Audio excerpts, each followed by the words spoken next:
சிறகடிக்க ஆசை சீரியல்ல இனிய எபிசோட்ல நம்ம ரோகிணி கூச்சமே இல்லாம மறுபடியும் இன்னொரு பொய் கதைய அவுத்து விட்டுக்கிட்டு இருக்கிறாங்க. அது என்ன அப்படிங்கிறத இந்த வீடியோவுல டீட்டெயிலா பார்ப்போம். இப்ப விஜயா ரோகிணிய போட்டு வெளு வெளுன்னு வெளுத்தாங்க இல்லையா? இத பார்க்க முடியாத மனோஜ் எனக்கு ஏற்கனவே எல்லா உண்மையும் தெரியும் அப்படின்னு டக்குன்னு ரோகிணிய காப்பாத்துறதுக்காக நம்ம மனோஜ் ஒரு பக்கம் பொய் சொல்ல ஆரம்பிக்கிறாப்ல. ரோகிணி ஏற்கனவே என்கிட்ட எல்லாமே சொல்லிட்டா அப்படின்னு சொல்லிட்டு இதுக்கு அப்புறம் என்ன நடக்குது? விஜயா வந்து இதுக்கும் காரணம் ரோகிணி தான் அப்படின்னு மனோஜ 2 சாத்து சாத்திட்டு அதுக்கப்புறம் ரோகிணி கிட்டயே போறாங்க.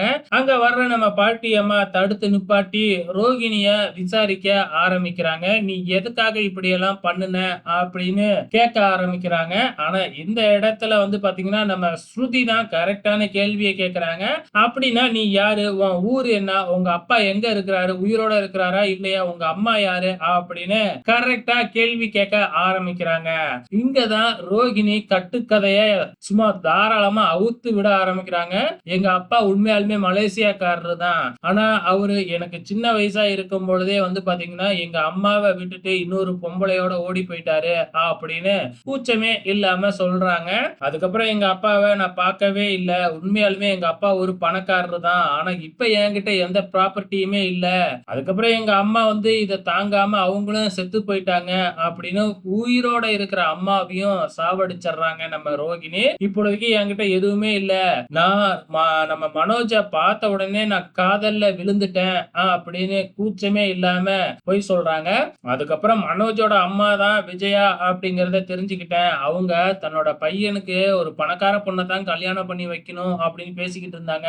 அதுக்காகத்தான் ஆரம்பத்துல இந்த பொய்ய சொல்ல ஆரம்பிச்சேன். அதுக்கப்புறம் உண்மையை சொல்லிடலாம் அப்படின்னு தான் ட்ரை பண்ணேன். ஆனா அவங்க எதுக்கு எடுத்தாலும் பணம் பணம்னு அலைஞ்சதுனால என்னால உண்மையை சொல்லவே முடியல. இதுதான் நடந்த உண்மை அப்படிங்கிற மாதிரி சொல்லிடுறாங்க. இதுவும் ஒரு பொய் அப்படிங்கறது நல்ல தெள்ள தெளிவா நமக்கு தெரியுது. ஆனா இங்க இருக்கிறவங்க நம்புற மாதிரியே நம்ம ரோகிணி இந்த கதையை சொல்லி இருக்கிறாங்க. இதுக்கு அப்புறம் வந்து பாத்தீங்கன்னா அப்ப உங்ககிட்ட எந்த சொத்துமே இல்லையா அப்படின்னு விஜயா கேட்க என்கிட்ட ஒண்ணு கூட இல்ல அப்படின்னு ரோகிணி சொல்லிடுறாங்க. பார்லரை கூட வந்து மனோஜுக்காக நான் வித்துட்டேன். மனோஜோட கடனை அடைச்சதே நான் தான் அப்படின்னு சொன்ன உடனே இது எனக்கு முன்னாடியே தெரியும் அப்படின்னு அண்ணாமலை சொல்றாப்ல. ஏன்னா ஏற்கனவே நம்ம முத்து தான் கண்டுபிடிச்சு அண்ணாமலை கிட்ட சொல்ல நம்ம அண்ணாமலை தானே முத்துவை யார்கிட்டயும் சொல்ல வேணாம்னு சொல்லியிருப்பாப்ல. சோ அதனால அண்ணாமலை ஏற்கனவே எனக்கு தெரியும் அப்படின்னு சொல்லிடுறாங்க. சோ இவ்வளவுதானா? இன்னும் நீ ஏதாச்சும் ஒரு பொய் சொல்லி இருக்கியா?